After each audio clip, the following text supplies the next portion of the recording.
Imagine waking to a pot of barley stew cooling on the table, its fat congealed across the surface, the smell flattened by the night air. A small straw doll rests beside an empty cot, and your front door stands open, letting winter seep into the room as if someone stepped out only moments ago. You call out for your family, then your neighbors. But the only reply is the thin, wandering whistle of wind slipping between empty homes. There is no struggle, no overturned furniture, no signs of fear, illness, or escape. Scenes like this weren't folklore in the late 16th century. They appeared in scattered records across Bavaria, Poland, and the Slovak Highlands, small settlements of 30 or 40 people that vanished between dusk and dawn. Not violently, not chaotically, just gone. What you're about to hear is a psychological reconstruction built from multiple documented disappearances. The names are composites drawn from incomplete mentions, but the details, the half-finished tasks, the open doors, the traces that lead nowhere, come directly from church records, tax ledgers, and the early field notes of men tasked with documenting what they could not explain. This isn't the story of one village, it's the story of many, and we begin with the one most often cited in Bavarian archives, Lichtenwald, 1589. Matthias Keller. The man who woke up alone was Matthias Keller, a 22-year-old hunter's apprentice. He was known for rising before dawn, often before any chimney released smoke. Lichtenwald lay tucked into the edge of the Bavarian forest, a settlement so small it rarely appeared on maps, yet to its families it was a complete, interwoven world. On that morning, Matthias sensed immediately that something was wrong, not simply quiet. Lichtenwald had many quiet mornings. This was different, a vacuum, a silence that pressed inward as though the air itself was listening. He expected certain sounds, the coaxing of a hearth, the muted clatter of buckets, hens complaining before sunrise, and Johann Fischer's reliably off-key whistle as he walked to the mill. But today, there was nothing, not even the crows. He stepped outside into a pale blue dawn. Frost glazed the ground in a brittle crust. His breath drifted in thin ribbons as he called, more out of habit than alarm, "Johann." "Elsa?" His voice threaded down the narrow path between homes, and simply faded. He went first to the Hartmann house. The door stood slightly ajar, not forced, not careless, just open enough for cold to creep through the threshold. Inside, the barley stew sat cooling on the table. The surface film had broken where a ladle once rested. 2 bowls waited beside the pot. A straw doll lay near the cot, placed gently rather than dropped. Matthias didn't speak again. He moved from home to home, Edelman, Schneider, Schuster, each one echoing the same tableau of interruption. A loaf of bread cut cleanly, as if someone meant to return to it. A washboard leaning over a half-filled basin, clothes draped over a chair half-folded. Nothing felt abandoned. It felt paused. In the center of Lichtenwald, Matthias stood listening. 33 households, no voices, no animals. Even the forest seemed to hold its breath. Near the northern path he noticed the only sign of disturbance, a wicker basket tipped onto its side. The frost around it bore faint impressions, shallow, disorganized, almost hesitant. Footsteps, perhaps, but they ended quickly, swallowed by hardened earth and thin morning light. Not enough to follow, not enough to understand. Investigators later noted something important about Matthias's memory of this moment. He didn't describe fear. He described confusion, a dizziness that came from seeing a world completely intact except for the absence of the people who animated it. Eventually, instinct, not reason, pulled him toward Kelheim. He ran not because he was frightened, but because the world no longer made sense, and running was the only action that still felt real. Hours later, shaking from cold and exhaustion, Matthias reached Kelheim. His words came out in broken pieces. Open doors, no one home. But the people of Kelheim didn't dismiss him. They had their own strange accounts from the night before. A farmer reported pale lights drifting over the tree line, not torchlight, but something steadier, gliding rather than flickering. A traveling merchant described hearing a long, low vibration, too sustained to be a horn. Others mentioned birds taking flight all at once, circling the forest and disappearing westward. Birds fleeing was considered an omen. To us, it suggests pressure shifts or distant movement in the earth. To them, it meant something had disturbed the natural order. Matthias's report, combined with these sightings, compelled officials to send a notary investigator.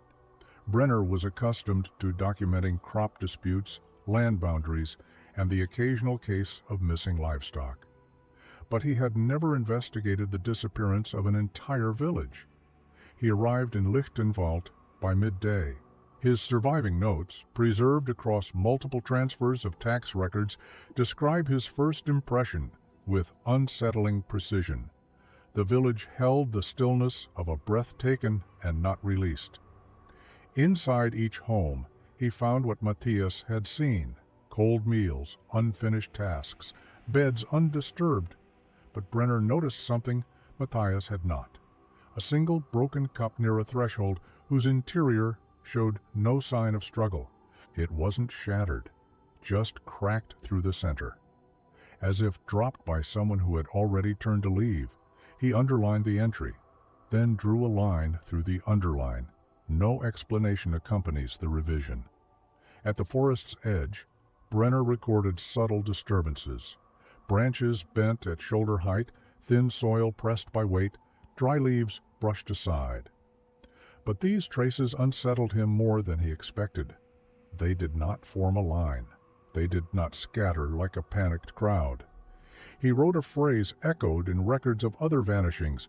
Their movement was shared, not unified, not directed, shared. An unsettling distinction. Brenner added another note, one scholars would later debate endlessly. Some places along the tree line, he wrote, felt heavier, as though sound was being absorbed rather than naturally quiet. In the margin he added, some stillness is natural. This was shaped. What he meant by shaped, he never clarified. Before interpretation. At this point in the record, explanations varied wildly: bandits, wolves, famine, hidden cults, forest spirits. Brenner listed them all, crossing most out one by one as he examined the evidence. Nothing fit neatly. The village looked prepared for mourning, yet every household abandoned it. Footprints suggested movement, yet dissolved too quickly for certainty. Too many details aligned, too many resisted alignment. Brenner, a man known for concise conclusions, left Lichtenwald with a rare admission: there is an order to their departure, yet no cause I can name. To understand what might have driven the people of Lichtenwald into the forest, we have to step inside the mind of a 16th century village, a world shaped less by logic and more by closeness, tradition, and shared vulnerability. Communities like Lichtenwald operated almost as a single organism. When one person sensed unease, the others felt it. Modern psychology gives names to these patterns: affective contagion, synchronized perception, collective interpretation. But to the people living then, it needed no terminology. It was simply life. Brenner saw no signs of violence, no struggle, no forced doors. Everything suggested that the villagers left willingly, or at least without resistance. But he noticed something else, recorded only once in his surviving notes. Several doors were opened too wide, as if not opened by a human hand. The phrasing is strange, not definitive, not accusatory, just odd. Later scholars proposed mundane explanations: warped wood, swollen hinges, wind pushing from uneven angles. But Brenner's writing was meticulous. If he meant wind, he would have written wind. Instead, he wrote nothing more. It remains one of the most debated contradictions in the entire investigation. While Brenner sifted through evidence, Matthias began to deteriorate in Kelheim. Witnesses described him as alert, jumpy, withdrawn. He often paused mid-sentence, tilting his head slightly, as if listening for something faint and far away. A blacksmith claimed Matthias once asked him if he had ever felt a sound you cannot hear. A brewer recalled Matthias waking one night screaming that someone had whispered his name through the window. None of this appears in official documents. Yet these details resurface again and again in oral accounts collected decades later. Whether embellished or not, they match patterns seen in survivors of other disappearances, people who felt that something was still calling after them. Brenner attempted to re-interview Matthias a week after the event. The meeting lasted less than 5 minutes. Matthias refused to return to Lichtenwald, refused to describe the final night, refused to say whether he had heard anything unusual before dawn. What unsettled Brenner wasn't the refusal.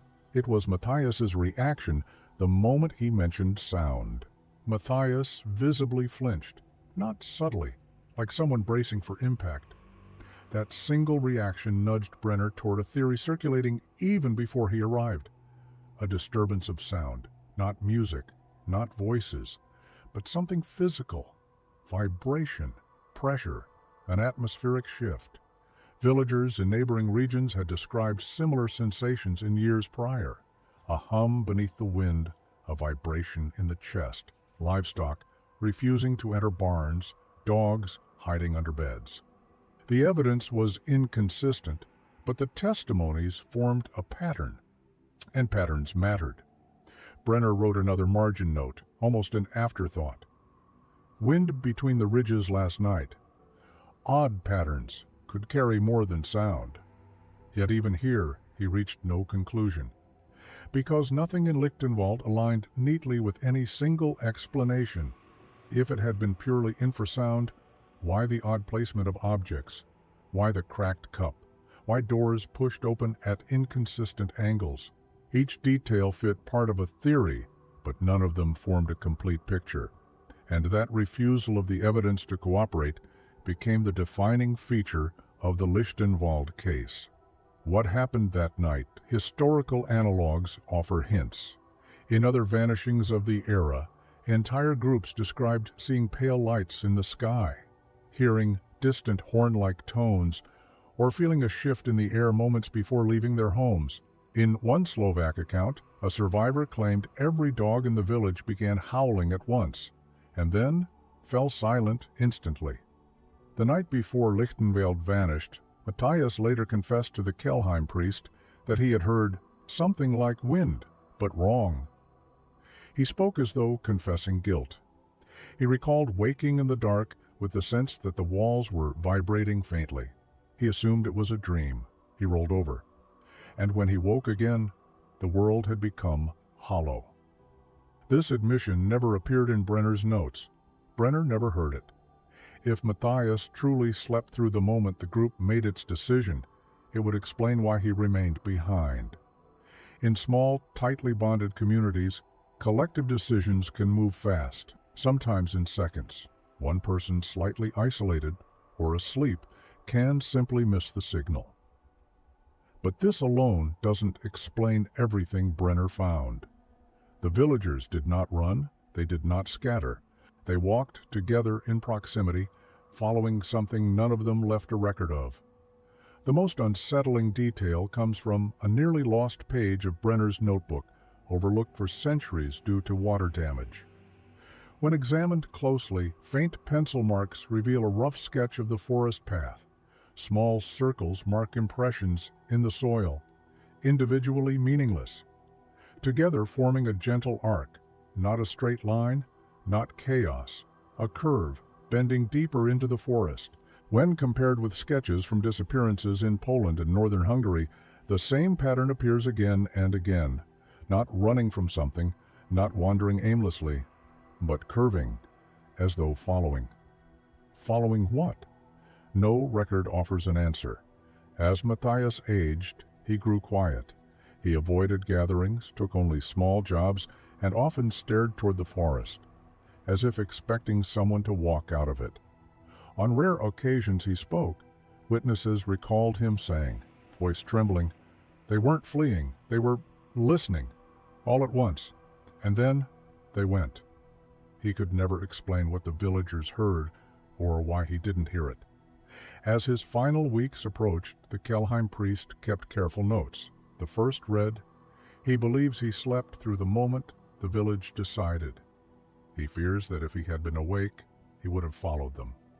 The second and last entry was written the night Matthias died.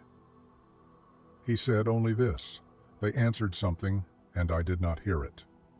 That one sentence has outlived every other detail of the Lichtenwald disappearance. It holds two truths. Something prompted the villagers to leave, and whatever it was, Matthias, by chance or by fate, did not perceive it.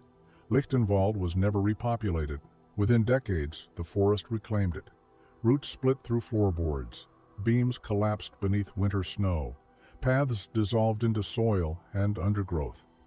By the mid-1600s, all that remained were fragments, notations in church books, scattered pages from Brenner's notebooks, rumors carried by travelers, and the fractured memories of a single survivor.